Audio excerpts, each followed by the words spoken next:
যে দাউৰা দেখৰেপ নাৰ্জাৰী যাক আমি প্ৰায় ছ'চিয়েল মিডিয়াত দেখা পাওঁ, তেওঁ বা কোন পদবীত আছে বড়ো জনগোষ্ঠী এইখিনি মই গম নাপাওঁ।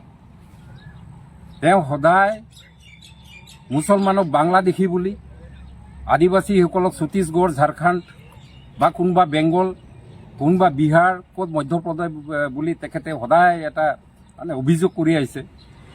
অথচ এই দাউৰা দেখৰেপ নাৰ্জাৰী আজি ইয়াক আমি মানে আৰু কি ক'ম, আদিবাসীৰ আটাইতকৈ ডাঙৰ শত্ৰু বুলি ইয়াক আমি জ্ঞান কৰোঁ আজিৰ दिनाव।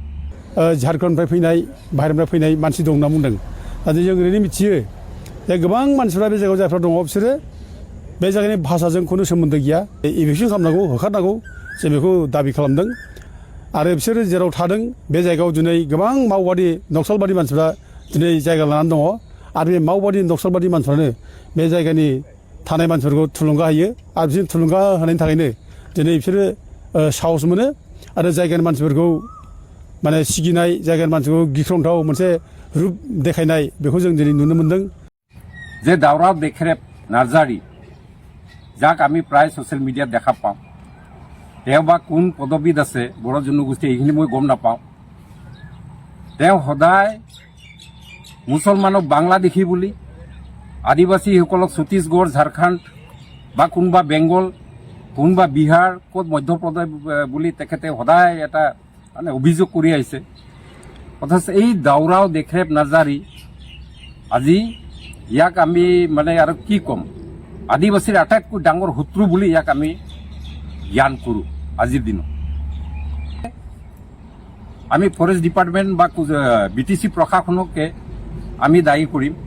কাৰণ BTC প্ৰশাসনে বা আজি যি হাগ্ৰামা মহিলাৰী দেৱ আজি হয়তো তেখেতে BTC চলাই আছে, তেখেতে মিনিটৰ ভিতৰতে কম্প্ৰমাইজ কৰিব পাৰিলে হয়।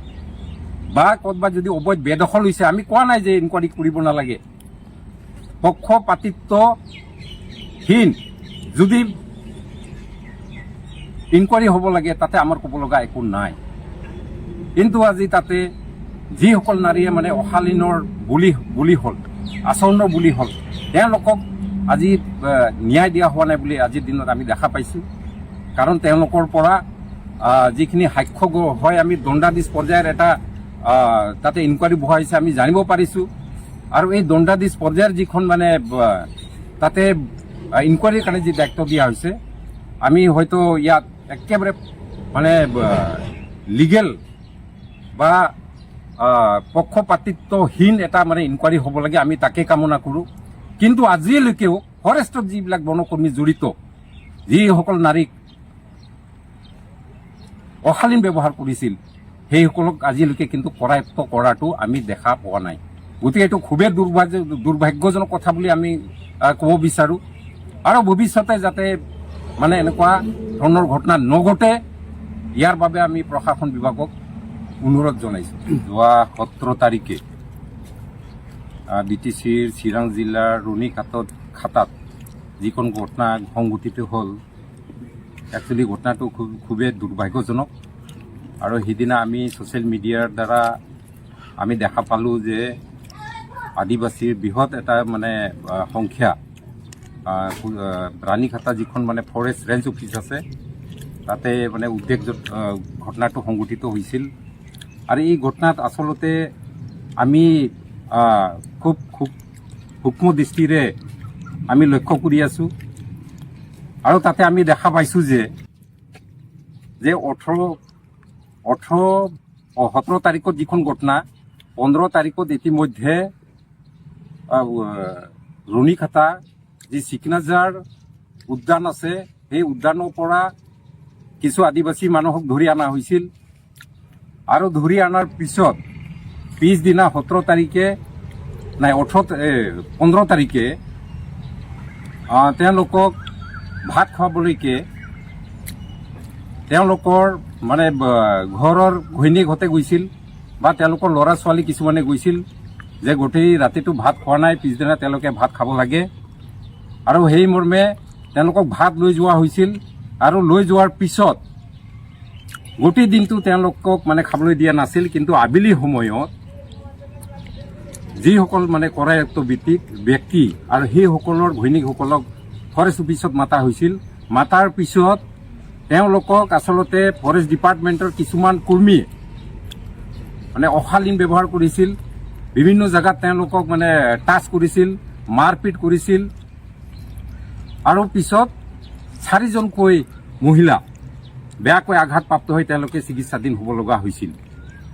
আৰু সেই মৰ্মেয়ে পিছদিনা যিখন আমি ঘটনাটো দেখা পালোঁ, তাতে মানে গাড়ী জ্বলোৱা হৈছিল বা অফিচত বিভিন্ন ভাংচুৰ সংঘটিত হৈছিল আমি দেখা পাইছোঁ।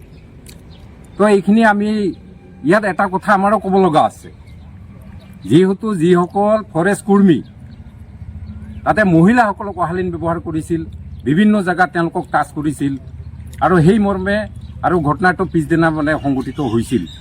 আমি তাতে এইখিনি ইয়াত এটা কথা আমাৰ ক'ব লগা এইখিনিয়ে যে ফৰেষ্টত খালি কি আদিবাসী মানুহকে দেখা পায় নেকি? ফৰেষ্টত খালি আদিবাসী মানুহকে দেখা পায় নেকি?